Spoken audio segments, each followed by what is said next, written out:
SPO3 Deyanira Torres, only goal kaya siya pumasok sa kapulisan ay ang mahanap ang pumatay sa kanyang kinalakihang mga magulang.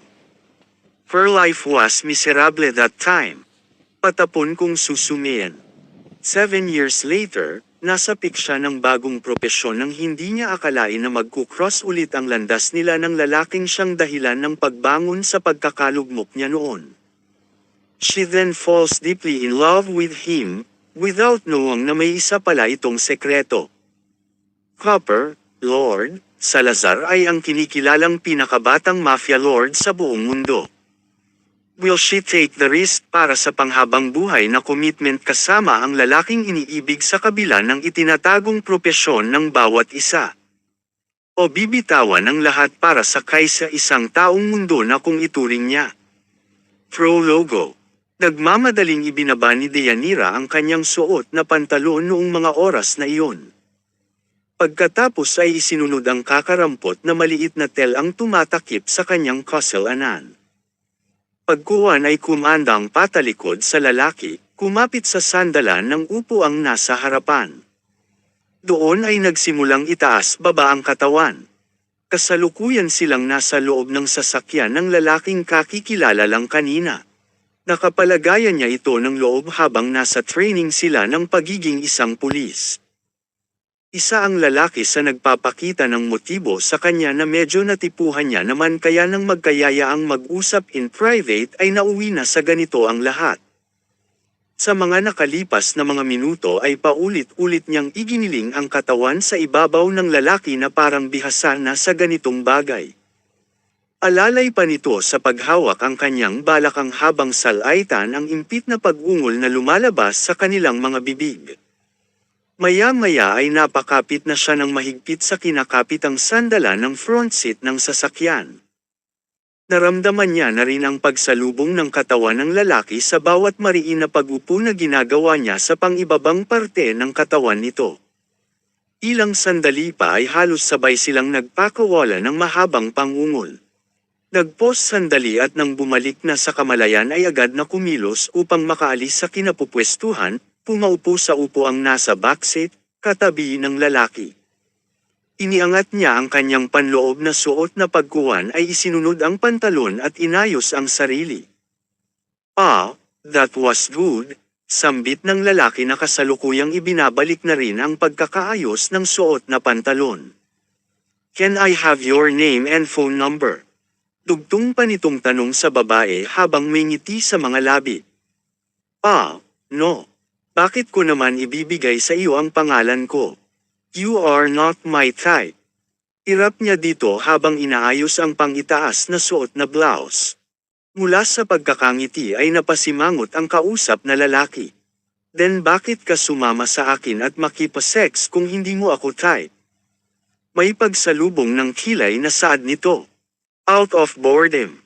Hindi ka ba na-bored sa klase natin kanina?" Sambit niya na hinarap pa ito. Napaawang lang ang mga labi ng lalaki sa mga naririnig sa kanya. First time nitong makakilala ng babae na kagaya ng kaharap. Yung tipong makikipag-sex sa totally stranger guy. "Don't judge me, may taste rin naman ako kahit papaano. At ikaw ang pinakagwapo sa mga kumausap sa akin kanina so ikaw ang sinamahan ko. Siguro kapag medyo binago mo na ang ayos ng buhok mo, pati pananamit mo ay pwede nakita matipuhan. Sa ngayon mukha kang tutoy. Inutusan ka lang yata ng nanay mo na bumili ng suka sa kanto. But in fairness, ang ganda ng sasakyan mo ha," saad niya habang tinatapik ang pisngi nito. Pagkatapos ay binitbit ang bag, binuksan ang pintuan ng sasakyan at tuluyang lumabas mula roon. Naiwan namang nakatulala lang ang lalaki na kalaunan ay napailing ng 3 beses. Napasadahan nito ang kabuuang ayos ng suot. "Tutoy?" Tanong nito sa sarili na isinuklay pa ang hanggang kilay na bangs ng buhok. Oo nga at hindi ito maporma, pero yung sabihan nitong mukhang tutoy. Napahugot na lang ito ng malalim na buntong hininga. That was the last time na nagkita sila ng lalaki. She didn't know kung na-offend ba niya ito at dinibdib ang kanyang mga sinabi kaya hindi na ito nagpatuloy sa pag-attend ng training sa pagiging pulis. Hindi niya lang akalain na pagkatapos ng 7 taon ay makikita ulit ito, na iba na ang itsura. Mas gamwapo, mas naging mature tingnan, at may pormahang nakakalaglag ng salawal. SPO3 Deyanira Torres. 9:45 a.m. Tagaktak ang pawis sa kanyang noo maging sa kanyang leeg habang tinatakbo ang kahabaan ng sikat na pampublikong parke sa Baguio, ang Burnham Park. Doon siya madalas pumunta tuwing umaga upang mag-jogging para pagpawisan at sumigla ang buong katawan para sa susunod na namang matagalang oras ng duty bilang isang pulis.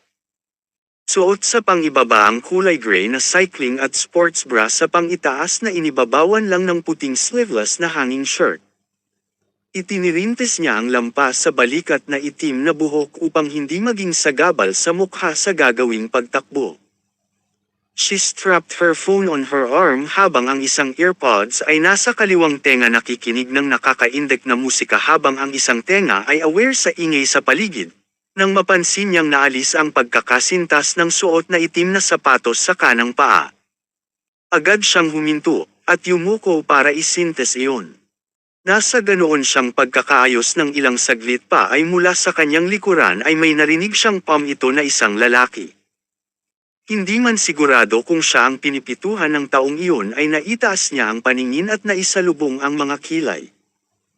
Ilang saglit pa pagkatapat mismo ng lalaking iyon sa kanya ay may binitawan itong isang salita na ikinasingkit ng kanyang mga mata sa galit.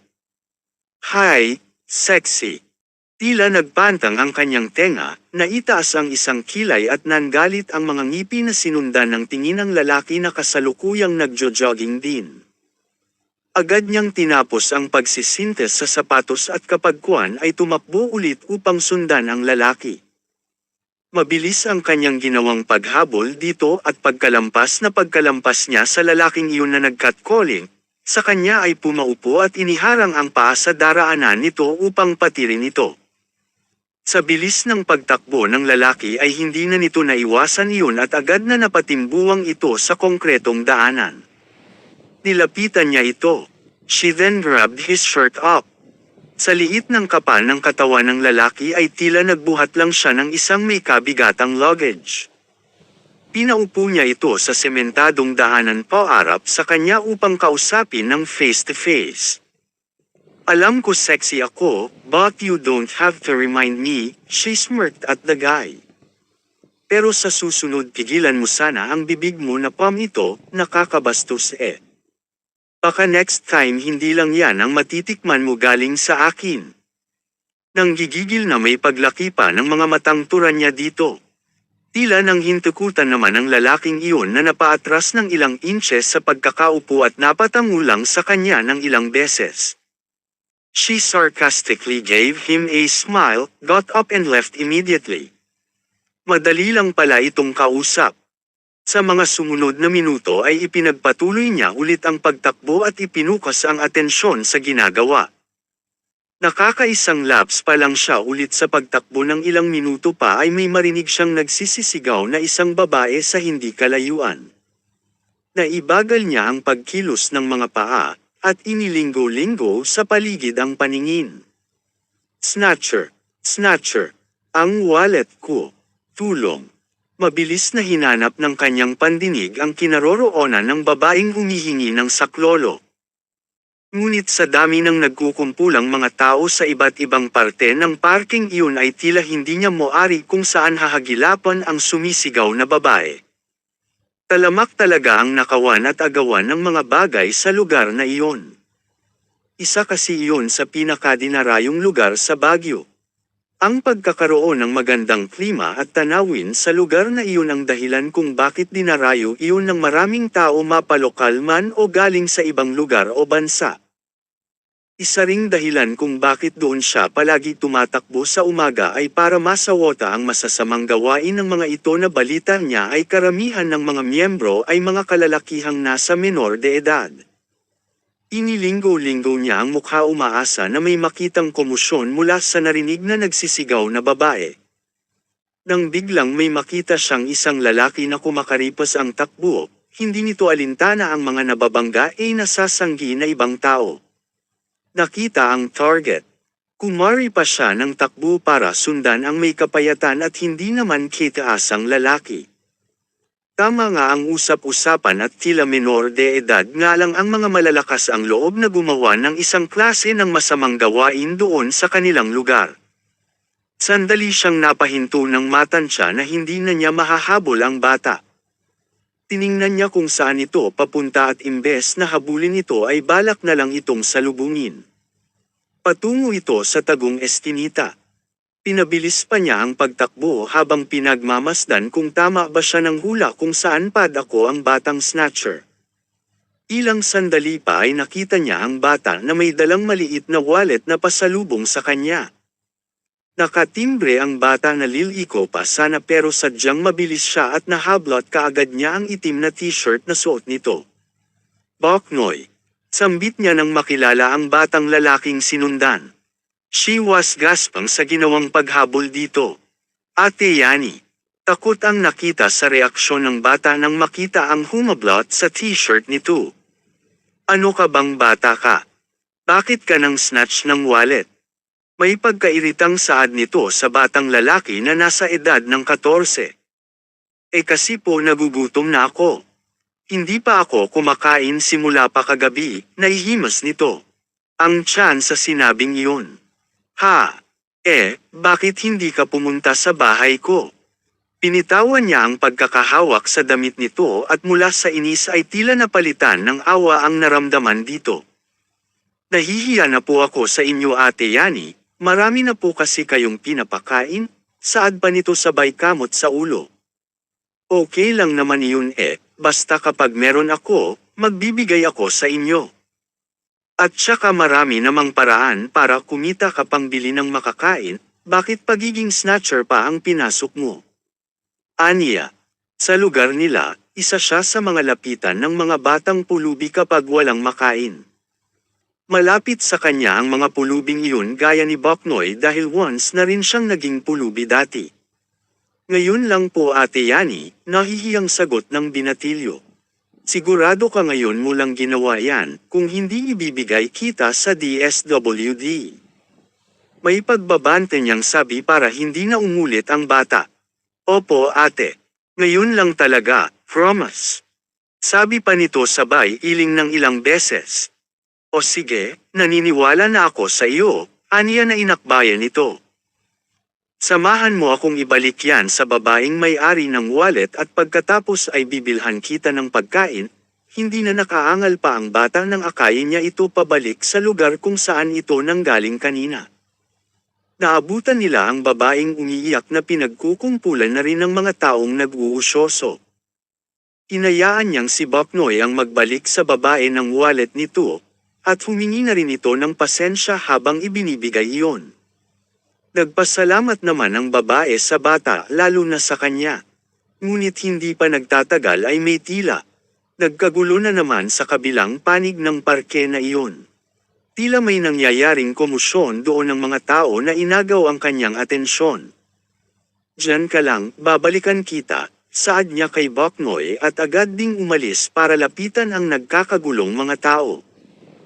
Habang nakikipagsiksikan sa mga taong nakikiusyoso ay pinagmamasdan niya rin ang paligid at tinitingnan kung may kahina-hinala ba na tao na pwedeng akusahan ng kung anumang dahilan ng pagkakagulo doon.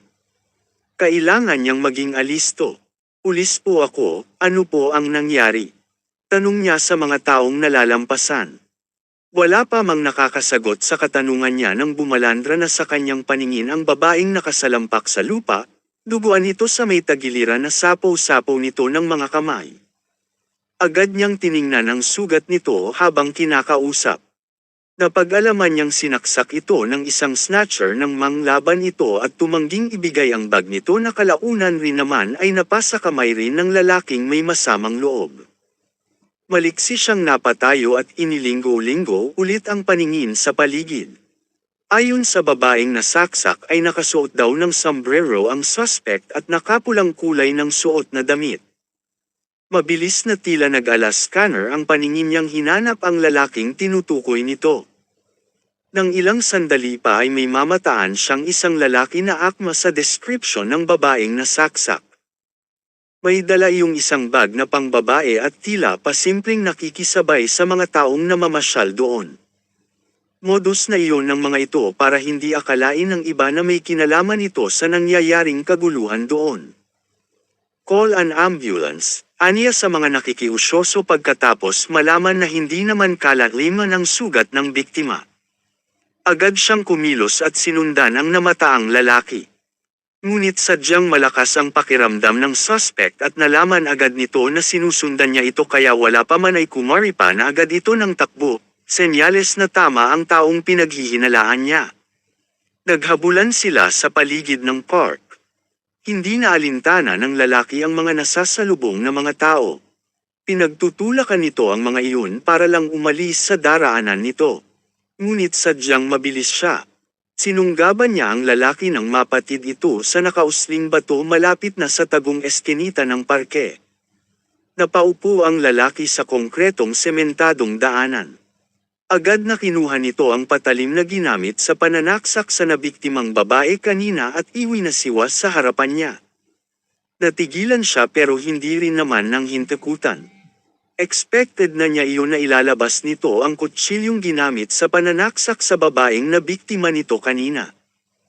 Huwag ka namang laban, baka sa iyo may tarok yan, matapang na saad niya dito habang nag-aabang lang ng tamang pagkakataon kung kailan susugod. Nagpakawala lang ng sarkastikong pagngiti ang lalaki. Umakma itong sasaksakin siya sa binti. Nakailag siya at mabilis na nahawakan ang braso nito at agad na ipinilipat. Napasigaw ang lalaki sa sakit at nabitawan nito ang panaksak na hawak-hawak. Pinahihit niya ito para padapang humiga sa konkretong daanan. Inibabawan niya ang likuran nito habang patuloy pa rin ang pagpilipit sa braso nito. Gamit ang isang kamay ay kinuha niya ang telepono sa braso para tumawag ng backup mula sa kapulisan na ilang sandali lang din naman ay magkasunod na dumating ang ambulansya at 2 police car sa pinangyarihan ng insidente. Pagkatapos niyang ibigay ang suspect sa mga ito at malaman na maayos naman ang nabiktima nito ay binalikan na niya si Boknoy para makapagtanghalian kasama ang bata. Parang walang nangyari na pinagpag niya lang ang nadumihang tuhod at inakbayin ang bata at naglakad patungo sa kakainang establishment. Siya si Deyanira Torres, 25 taong gulang. Halos ganoon ang laging eksena ng buhay niya magmula nang pumasok siya bilang miyembro ng kapulisan 4 years ago. Ate, hindi po ba kayo natatakot sa trabaho ninyo? Tanong ni Boknoy sa kanya nang magsimula na silang kumain. Kasalukuyang nasa loob na sila ng isang sikat na fast food chain. Bakit naman ako matatakot? Wala naman akong ginagawang masama. Nangingiti niyang sagot sa tanong ng bata. Ikinibit balikat lang iyon ni Boknoy na. Kulang na lang ay mabilaw ka na sa ginagawang pagkain ng kanin at manok na binili niya para andito. Diyon ang perspective niya sa buhay. Wala siyang dapat ikatakot lalo na kung nasa panig siya ng tama at katotohanan. Noon pa man, pagpupulas na talaga ang pangarap niyang maging propesyon paglaki.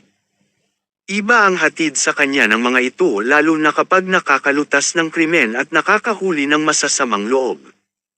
Astig ang dating ng mga ito para sa kanya. She was 8 years old nang mawala sa malaking parke ng Burnham Park noon.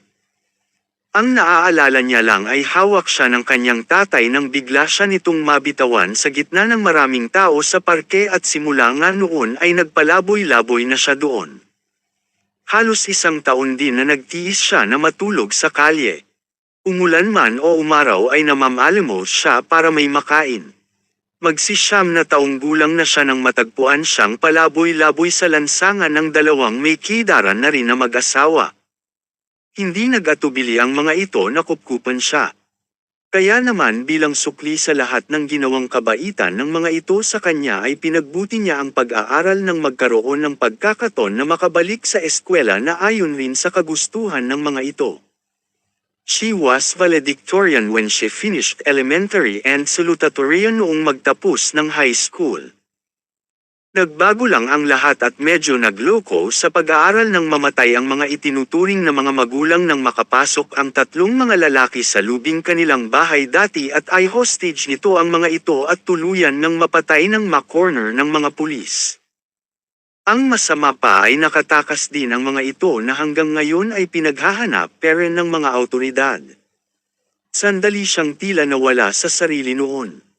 For a while nakalimutan niyang maging mag-isa sa buhay nang dumating ang mamay at papay niya but when that incident happened parang gumuho ulit ang mundo niya. Umalik siya ulit sa pagiging mag-isa. She felt miserable. Kaya naman sa batang edad na 18 taon ay naging laman na siya ng mga disco and bar house. Naging pariwara. Sa edad din niyang iyon nang maibigay niya ang virginity sa random person na nakilala sa club. Magmula noon ay kung sino-sino na ang nilalandi at pinagbibigyan ng sarili. She was lost that time. To the point na gusto na niyang mag-quit na lang sa pag-aaral sa kursong criminology na ipinag-presage ng mga magulang na makapag-ipon para lang masustentuhan ang pinapangarap niyang kurso. She was on the final day ng pagpapasya noon na mag-quit nang makilala ang isang tao na naging dahilan ng pagbabalik niya sa tamang direksyon ng buhay. Sineryoso niya ulit ang pag-aaral and at the age of 21 ay nakapagtapos nga sa kursong criminology bilang isang summa cum laude. Marami man siyang nagawang kamalian sa buhay, at iba doon ay pinagsisihan niya, naging daan naman iyon ng pagiging matatag at matapang pa na harapin ang kanyang future. Nagsikap siya upang sustentuhan ang sarili kahit pa kalaunan ay napilitang ibenta ang bahay na tinitirhan ng mga nakalakihang magulang. She was hesitant back then na gawin iyon ngunit dahil doon din pinatay ang mga ito at ayaw niya nang alalahanin ang karumal-dumal na nangyari sa mga ito ay napagdesisyonan siyang bitawan na lang iyon. She promised herself naman na habang buhay siya ay hinding-hindi niya makakalimutan ang mga ito at ang ginawa sa kanya ng mga ito. Ang kita doon ay ginamit niya para makapagsimula ng bagong buhay pati na rin para masustentuhan ang pag-aaral na alam niyang ikatutuwa rin ng mga ito. Iyon nga ang naging daan kung kaya may maganda siyang pamumuhay ngayon at kinikilala bilang isang kapitipitagang pulis sa kanilang lugar sa Baguio. Good job SPO3 Deyanira Torres. Saad pa ng nakakataas sa kanya na isa pang pulis pagkapasok niya sa trabaho kinahapunan. Nakipagkamay ito sa kanya. It makes her proud at nabibigyan niya ng parangal ang sarili, ngunit sa kabila noon ay may agam-agam pa rin sa kanyang isipan tungkol sa kanyang nakaraan. Special Agent Yani. Ipinikit niya ang mga mata at itinaas ang basang mukha, itinutok iyon sa maligamgam na tubig na lumalabas mula sa showerhead na nakakabit sa dingding habang naliligo sa loob ng kanyang banyo. One of her stress reliever ay ang magbabad sa tubig habang naliligo. Ilang sandali pa pagkatapos sabunin at banlawan ang sarili sa pangatlong beses ay pinahit niya na pakanan ang knob ng shower para patayin. Inabot ang puting tuwalya na nakasampay lang din sa desalamin na partisyon ng shower room at gamit iyon ay marahang pinunasan ang buong katawan. Nang medyo tuyo na ang parte ng pangitaas na katawan ay humakbang siya palabas mula roon at pumaharap sa half-body size na malaking salamin sa ibabaw ng lababo ng banyo. She smirked at herself nang pagmasdan ng kahuberan. Pinuri niya ang sarili sa nakikitang magandang imahe mula roon.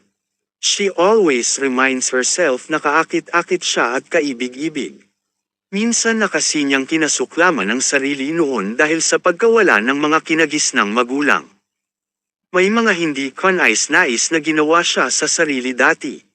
She cut her hair off na super ikli na halos hindi na siya nakilala ng mga kaibigan. She also deprived herself sa pamamagitan ng hindi pagkain ng ilang araw. Muntik na rin siyang magpakamatay dati sa pag-inom ng maraming sleeping pills. Pero noong natauhan siya sa pinaggagawa sa sarili ay ipinangako niya na hindi na mauulit ang mga iyon. She learned to love herself and respect it more. At ang mga tato sa katawan ang palaging nagpapaalala sa kanya na maging matatag at matapang palagi sa buhay. Pinagmasdan niya ang nasal ayang tato sa tagiliran ng kanyang katawan. Sa bandang kaliwang ribs banda sa kanyang dibdib na natatakpan ng braso, nakasulat doon paalang ang salitang "Trust your struggle." Para iyon sa mga paghihirap at pagpapakasakit na napagdaanan sa buhay. Umatalikod siya at habang pinapatuyo ang buhok gamit ang tuwalya ay tiningnan ang likuran ng leeg. Sa may batok, doon nakadrawing ang litrato ng yin-yang, na ang ibig sabihin ay ang pagbalanse ng mga maling desisyon niya noon sa tamang landas na tinatahak ngayon.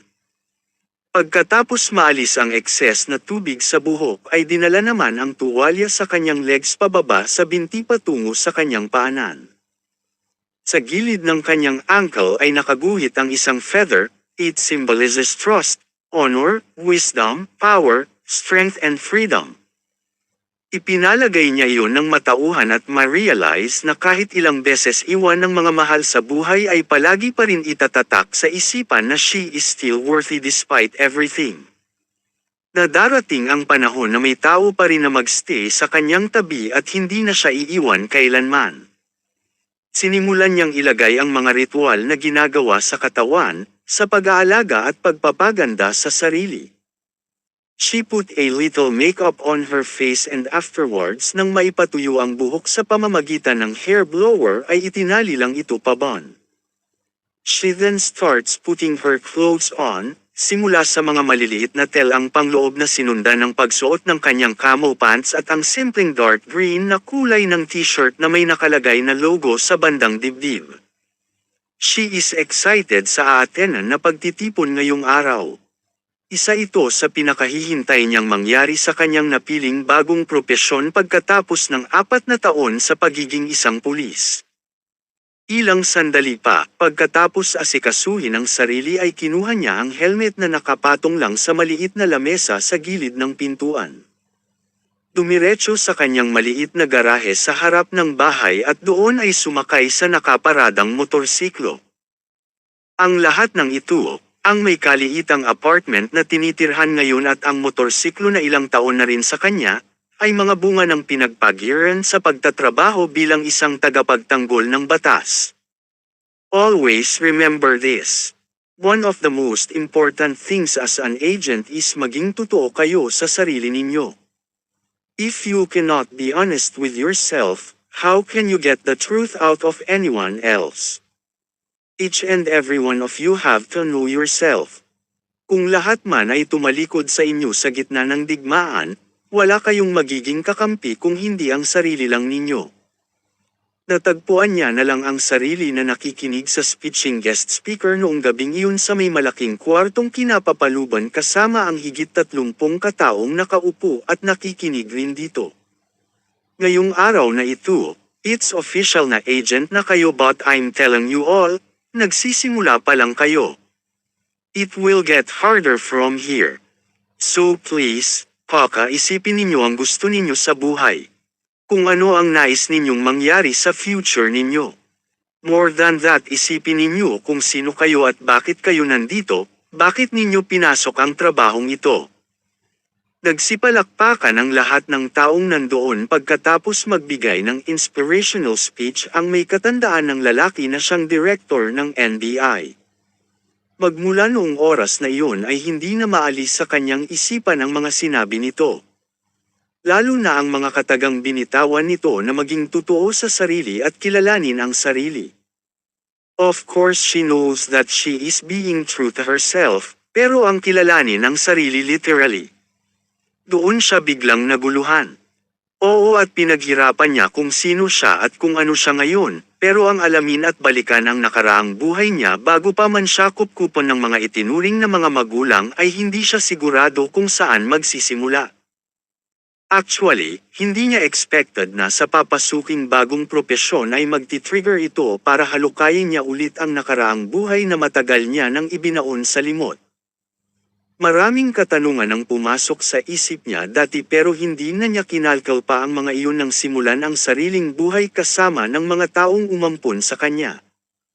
Ngayon na lang ulit nang marinig niya ang speech ng nakatataas na director na galing pa sa Maynila para bigyan sila ng inspirational speech sa kanilang pagpasok bilang isang special agent.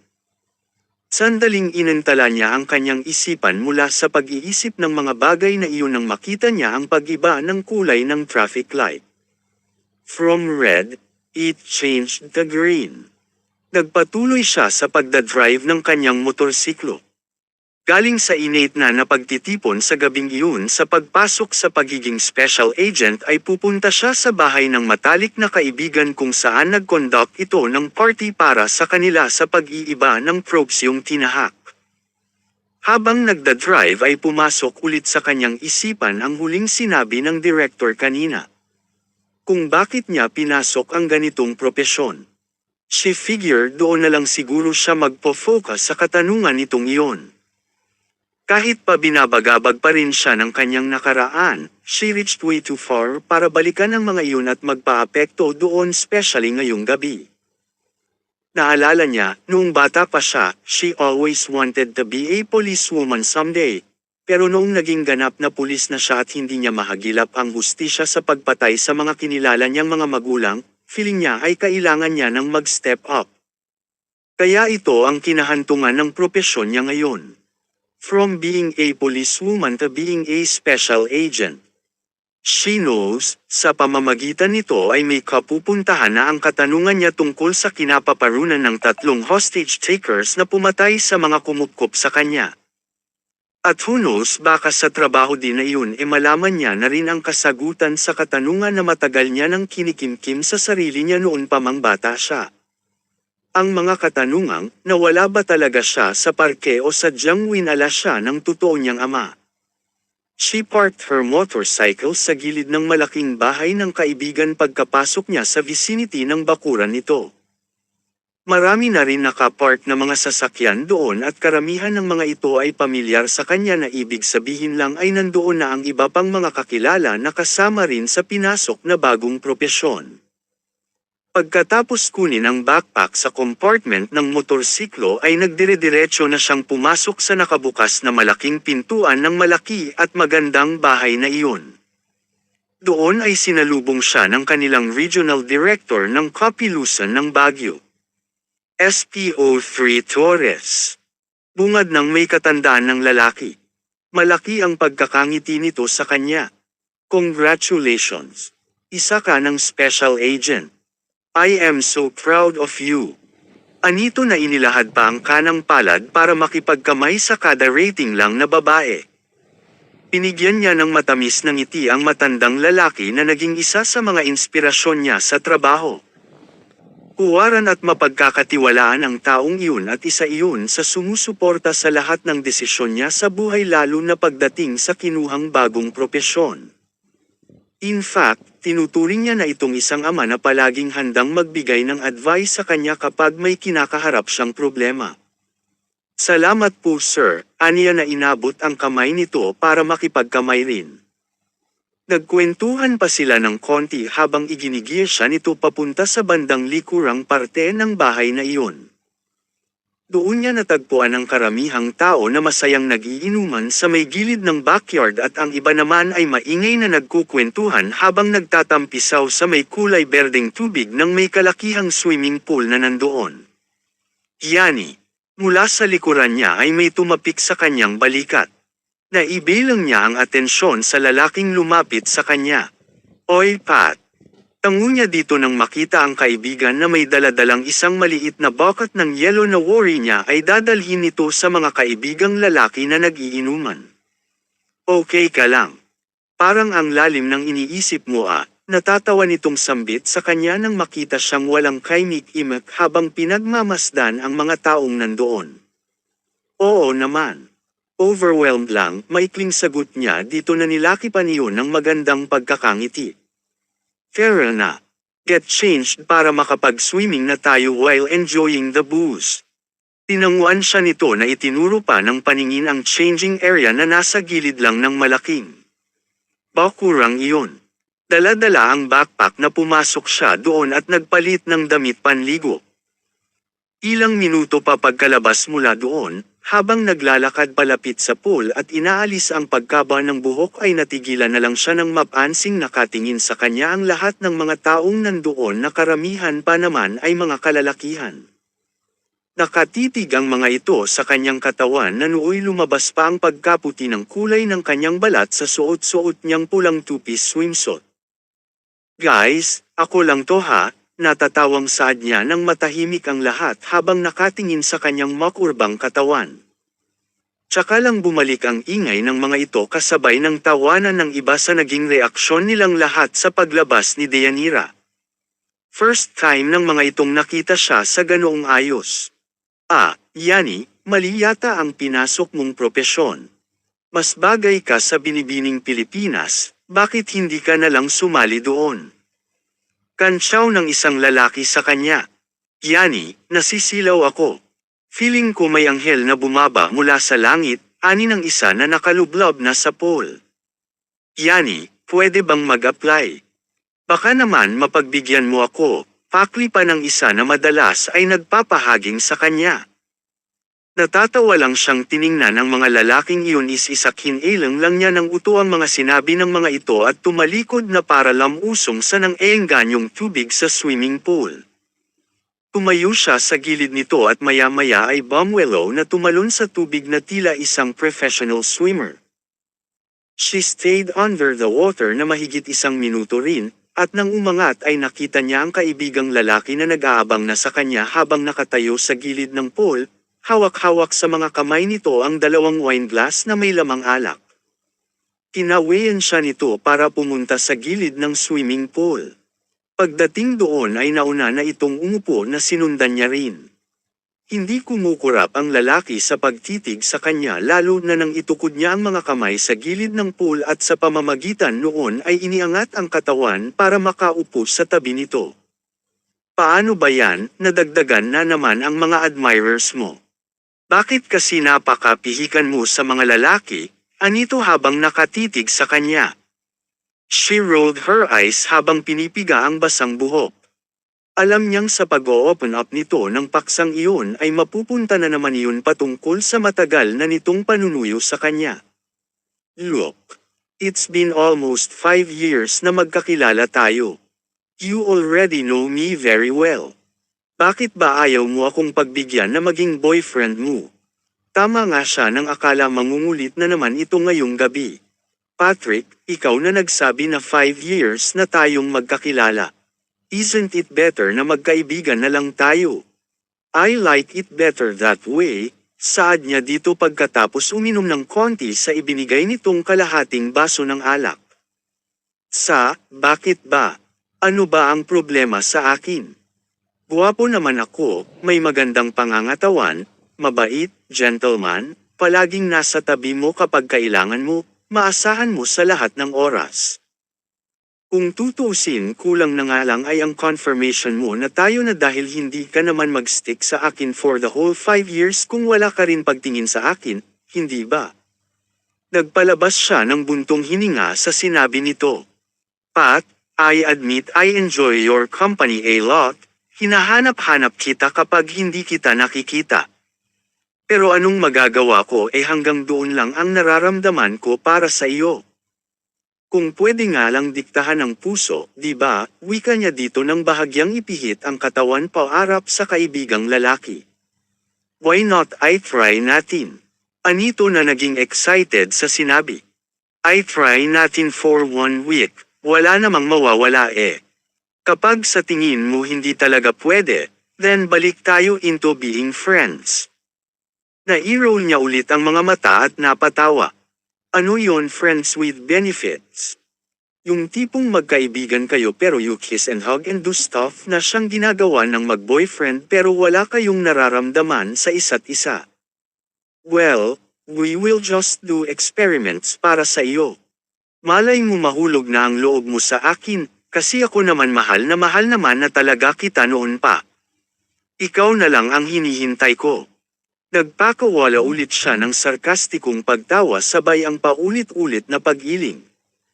Alam niya na noon pa man ay lokong-loko na sa kanya ang matalik na kaibigan.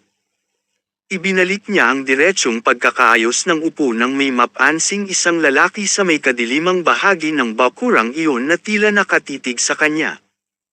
Nakaupo ito sa bench sa ilalim ng puno habang may kausap na isa pang lalaki na siyang nakatalikod naman sa kanila.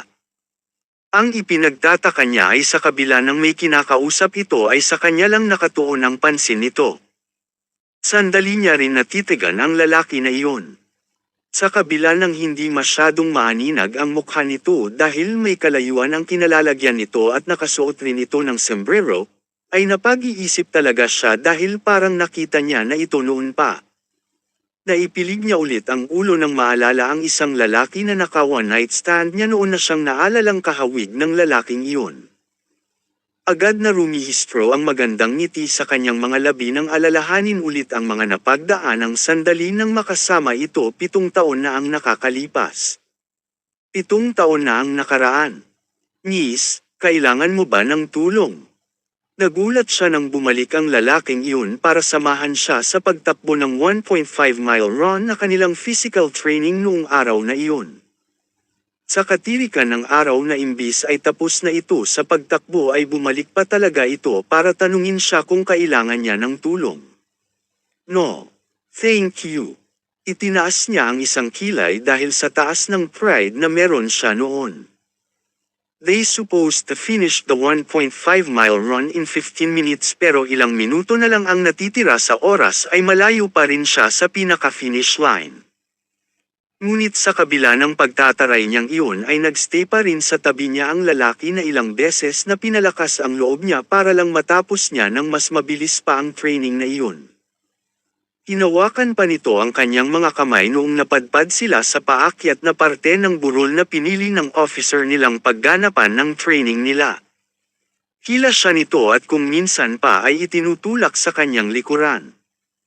Pagkarating nila malapit sa finish line, sa medyo tagong parte ng lugar na iyon ay iniwan na siya nito para hindi halatang tinulungan siya ng lalaki. She was being rude pa that time na imbes na magpasalamat ay tinarayan pa niya ang lalaking tumulong sa kanya para malagpasan ang kanilang pagsasanay. Marami pang pagkakataon na nakitaan niya ang lalaking iyon ng kabutihang loob sa kanya. Naakala niya ay nagmamalasakit lang ito noong una pero merong isang instances na kailangan nilang gawin ang 4-story building obstacle training na kung saan kailangan nilang umakyat at lagpasan ang mga 3-foot bars, ladders and walls bago sila pumaakyat sa 4 na palapag ng building. Magkasunod sila sa training na leon at nauna siya.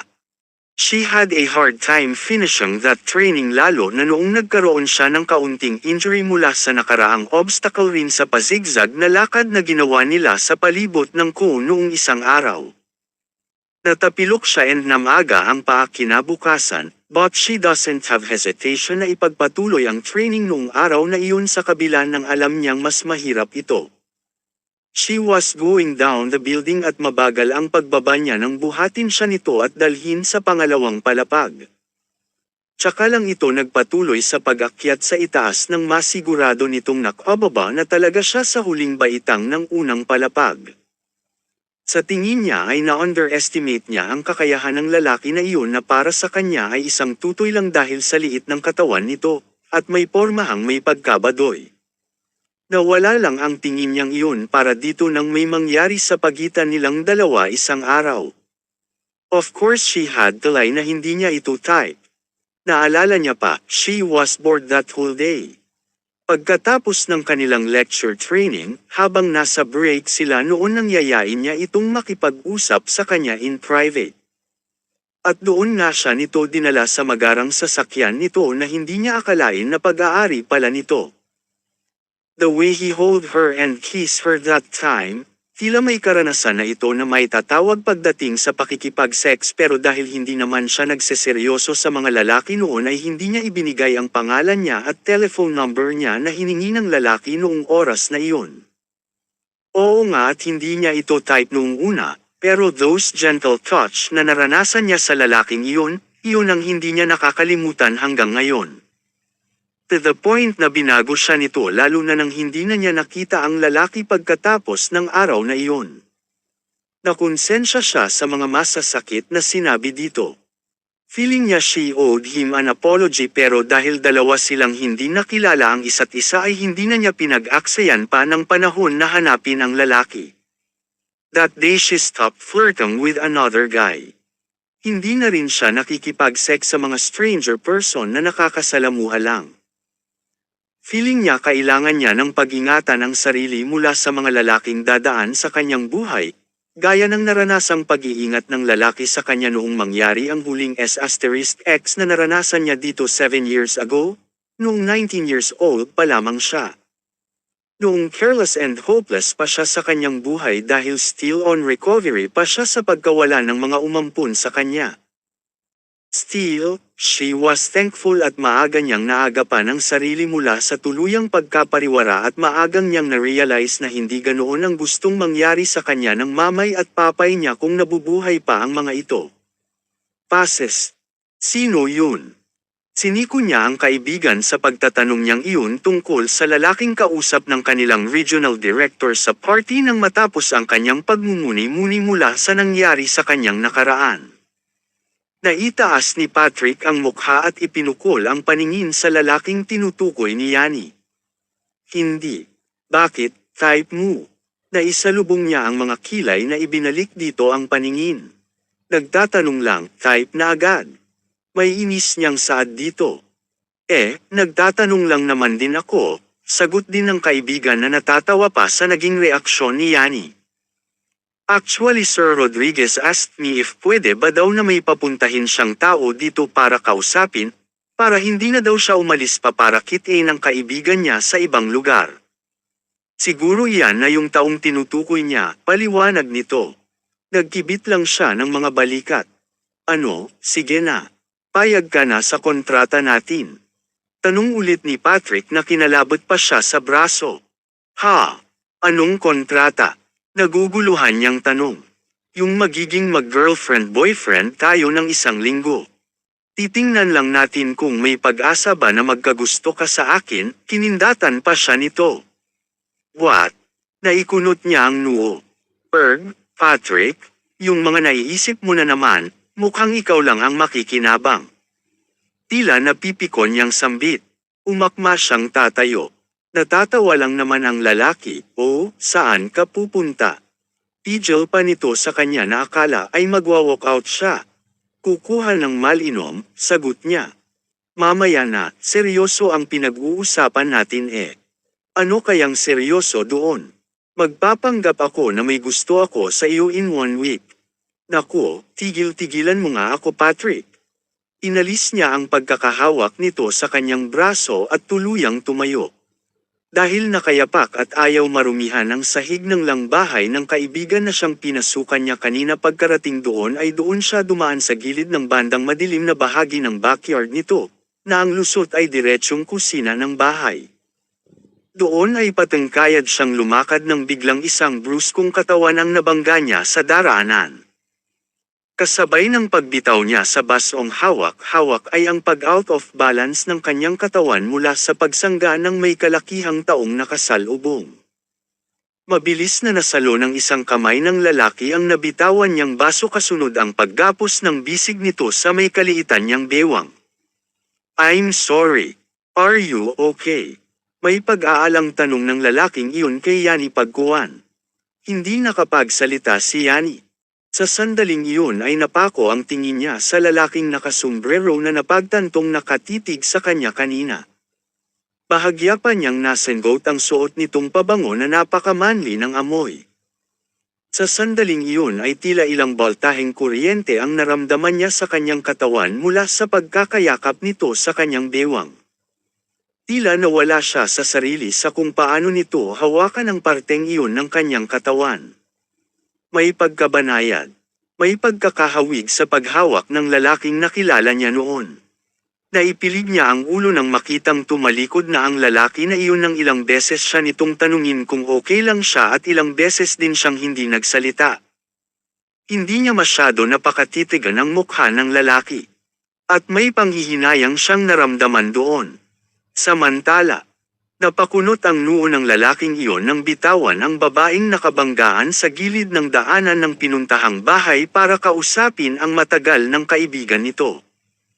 Hindi nito akalain na matititigan ng malapitan ang babaeng kanina pa pinagmamasdan mula sa malayo. Although malakas talaga ang kutob nito na namit na nito ang babaeng iyon may 7 taon na ang nakakalipas, hindi pa rin ito convinced kahit paharap-harapan nitong nakita ang mukha ng babae. Iba ang babaeng iyon sa babaeng ikinukumpara dati. May short hair ang naka one night stand nito dati at may pagka-skinny. Sa bagay, 6 na taon na ang nakakalipas. Malay ba nito kung mas gumanda pa ang babaeng iyon na sinabihan itong tutoy pagkatapos makipag-sex dito? Dahil doon ay nagkaroon pa ito ng insecurity sa sarili. Nag-iwan iyon ng pagkasuklam sa babaeng hindi rin nakilala. Sa batang edad nito dati, at sa pinagdadaanan noon, naging woman. Hater ito. Pero aminado ito ngayon na binago na rin iyon ng panahon. Datapwat as soon as makita ang babae kanina, tila sumikdo ulit ang kumukulong dugo towards dito kung ito man ang mismong babaeng nakanig noon. Kahit pa hindi rin ito makalimutan ang ginawa ng babae na siyang pinakaunang babaeng nakakuha sa pagkabirhen nito, he lived his life proving himself na kagusto-gusto rin ito at wala ng babae na aayaw pa dito. Ang bunsong hair